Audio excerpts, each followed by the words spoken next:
கதையோடு கதைக்கலாம் வாங்க. நான் உங்கள் சுபாஷினி. காமெடி கலந்த காதல் கதைகளை கேட்கவும் ரசிக்கவும் சேனலை சப்ஸ்கிரைப் செய்யவும். கதைகள் பிடித்திருந்தால் மறக்காம லைக் பண்ணுங்க, ஷேர் பண்ணுங்க, 2 வார்த்தையாவது கமெண்ட்ல தட்டி விட்டு போங்க.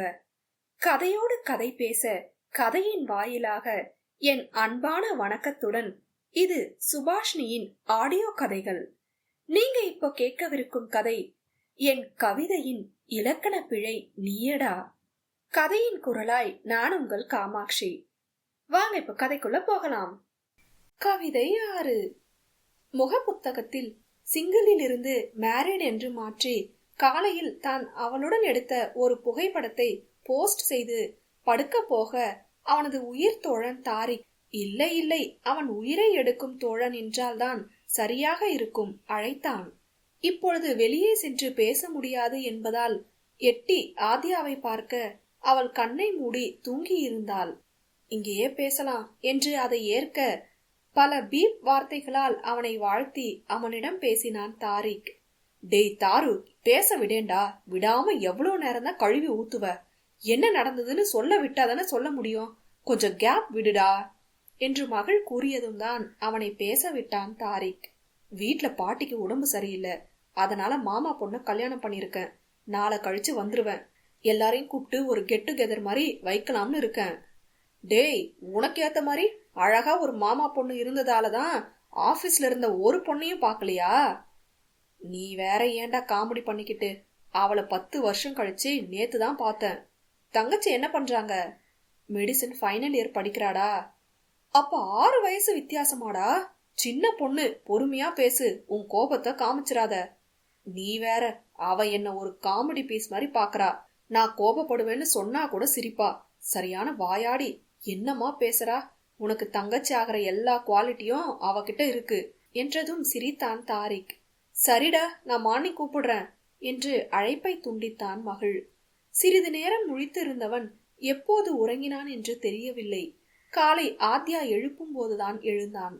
காலையில் எழுந்து குளித்து பட்டு புடவை உடுத்தி தலையை பின்னலிட்டு அதில் சரமாக பூவை வைத்து சின்ன பொட்டு வைத்து வகுட்டில் குங்குமமும் வைத்து அக்மார்க் பொண்டாட்டியாக நின்றிருந்தாள் ஆத்யா.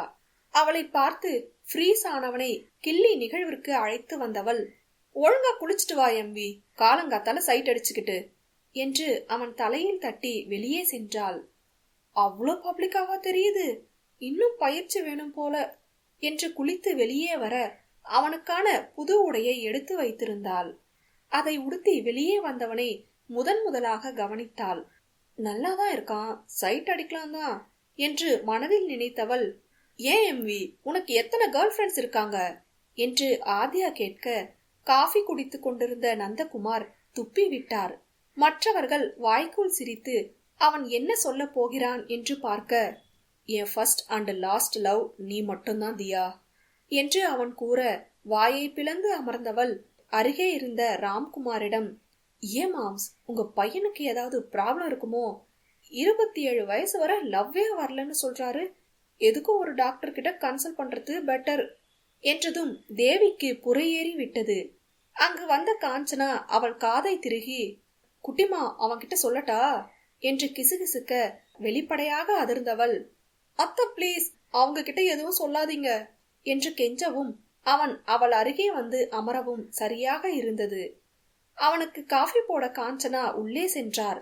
காலை உணவு செய்ய தேவி எழுந்து செல்ல இருவருக்கும் சிறிது தனிமை அளித்து நந்தகுமாரும் சென்றுவிட இருவரும் தனித்து விடப்பட்டனர். தியா, செக்கப் போலாமா? குறும்பு கூத்தாடும் குரலில் கேட்க, என்ன என்று அப்பாவியாக முகத்தை வைத்து கேட்டாள். அதற்குள் இருவருக்கும் காஃபி வந்துவிட அமைதியாக குடிக்க ஆரம்பித்தனர். ஏன் தியா, நீயே டாக்டர் தானே, பேசாம நீ வேணா என்ன செக் பண்றியா? எனக்கும் கம்ஃபர்ட்டா இருக்கும் என்றதும் குடித்து கொண்டிருந்த காஃபியை துப்பியவள் விட்டால் போதுமென எழுந்து சமையலறைக்கு ஓடிவிட்டாள். அவளது செய்கையை கண்ட மகள் வாய்விட்டு சிரிக்க ஆரம்பித்து விட்டான். காலை உணவை அங்கு முடித்து அனைவரும் மகள் வீட்டை அடைய விமர்சையாக மதிய உணவை உண்ட பிறகு அபிராமி பாலகிருஷ்ணன் தம்பதி கிளம்ப அழுது ஆர்ப்பாட்டம் செய்து விட்டாள். அவ்வளவு நேரம் வாயாடிய ஆத்யா மொத்த குடும்பமும் சமாதானம் செய்ய கொஞ்சம் அமைதியானாள். எப்படியோ சமாதானம் ஆகிவிட்டாலே என்று பெருமூச்சு விட்டு அவர்களை கோவை அனுப்ப தேவையானதை செய்ய மகிழோ தானே அங்கு பார்த்து கொள்வதாக கூறி ஓய்வெடுக்க சென்றான். அவன் பாட்டுக்கு அவன் அறைக்கு சென்றுவிட அவளுக்குத்தான் ஒரு மாதிரி இருந்தது. யாரும் தன்னை கூப்பிட போவதில்லை, அவள் அறைக்கு அவன் எப்படி உரிமையாக வந்தானோ அதே போல்தான் இங்கேயும் என்று மெதுவாக அவன் அறைக்கு வந்தாள். அத்தனை நேர்த்தியாக இருந்தது. பார்க்கவே மியூசியம் போல் இருக்க, இது ரூம் தானா, இவன் என்ன இப்படி வச்சிருக்கான், நமக்கு வேற எடுத்த பொருளை அங்கேயே வச்சு பழக்கம் இல்ல, சரி பாத்துக்கலாம் என்று படுக்க தூக்கமே வரவில்லை அவளுக்கு. திரும்பி அவனை பார்க்க நன்றாக தூங்கினான். இவனுக்கு மட்டும் படுத்ததும் எப்படிதான் தூக்கம் வருதோ என்று புலம்பியவள் எழுந்து அவனை எழுப்ப ஆரம்பித்தாள். எம்பி எழுந்திரிங்க, தியா தூக்கம் வருது, ஃபீலிங் ஸ்லீப்பி என்றான். எப்படி எழுப்புவது என்று யோசித்தவள், உங்களை செக் பண்ணட்டா என்றதும் பதறி எழுந்தான் மகள்.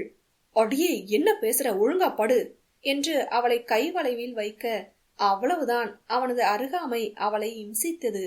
அப்போதுதான் யோசிக்க ஆரம்பித்தாள். நான் ஏன் இவனோட அருகாமையில என் வசத்தை இழக்கிறேன்? காதல் இல்ல இதுக்கு பேரு, அது எனக்கு தெரியும். ஒருவேளை கல்யாணம் ஆகிருச்சு அதனால இப்படி இருக்கானா? அப்படிதான் இருக்கும் என்று அவன் தூங்கியதும் அவன் கைகளை விலக்கி வெளியே சென்றாள். அங்கு அவன் பார்த்து கொள்வதாக சொன்னாலும் அவளுக்கு தேவையானதை லிஸ்ட் போட்டு கொரியர் மூலம் அவன் இருக்கும் வீட்டிற்கு அதை அனுப்பி வைக்கும் வேலை ஒரு புறம் நடக்க, தேவி அவளுக்கு தேவையான உடைகளை அவள் வீட்டிலிருந்து கொண்டு வந்ததில் சிலதை இங்கு போட எடுத்து வைத்து மற்றதை அங்கு பார்சல் செய்யும் வேலையில் இருக்க ஆயாசமாக இருந்தது அவளுக்கு. அவர்களுக்கு போர் அடிக்காமல் எப்போதும் போல் அவள் வாய் அளந்து கொண்டு மகளை பற்றி கேட்கும் போது அனைவரும் சொல்லி வைத்தது போல், அவனுக்கு கோபம் வராது, ஆனா வந்தா கண்ட்ரோல் பண்ண முடியாது, அதை மட்டும் பொறுத்துக்கோ, உனக்காக அவன் கொஞ்சம் மாறலாம் என்று அவளிடம் கூற, இவனுக்கு கோபம் எல்லாம் பட தெரியுமா என்று யோசித்தாள். விரைவில் அவளே அதற்கு காரணமாக போவதை அறியாமல். பொட்டி படுக்கையெல்லாம் கட்டி ரெடியாக இருக்க 2 காரில் அவர்களை அங்கு விட கிளம்பி சென்றனர். பாலகிருஷ்ணன் மட்டும் தனியாக வந்திருக்க கஷ்டமாக இருந்தது. இன்னும் தன் அன்னை தன் மீது கோபமாக உள்ளார் என்பதை தெரிந்து கொண்டாள். காலம்தான் அனைத்தையும் மாற்றும் என்று அதன் மேல் அனைத்தையும் போட்டு கிளம்பினாள். நேற்று வரை தன் வாழ்வு இப்படி மாறும் என்று யாராவது சொல்லி இருந்தால் சண்டைக்கு சென்றிருப்பாள். நடந்து முடிந்ததை எதுவும் மாற்ற முடியாது என்பதை உணர்ந்து நடக்க வேண்டியதை பற்றி யோசிக்க ஆரம்பித்தாள் ஆத்யா. கல்லூரி என்று நினைக்கும் போது தானாக வந்து ஒட்டி கொண்டது இந்தரின் நினைவுகள். என்னதான் தனக்கு அவன் வேண்டாம், தனக்கு திருமணம் ஆகிவிட்டது என்று யோசித்தாலும் அவனை விட்டு மனம் முழுதாக அகலவில்லை.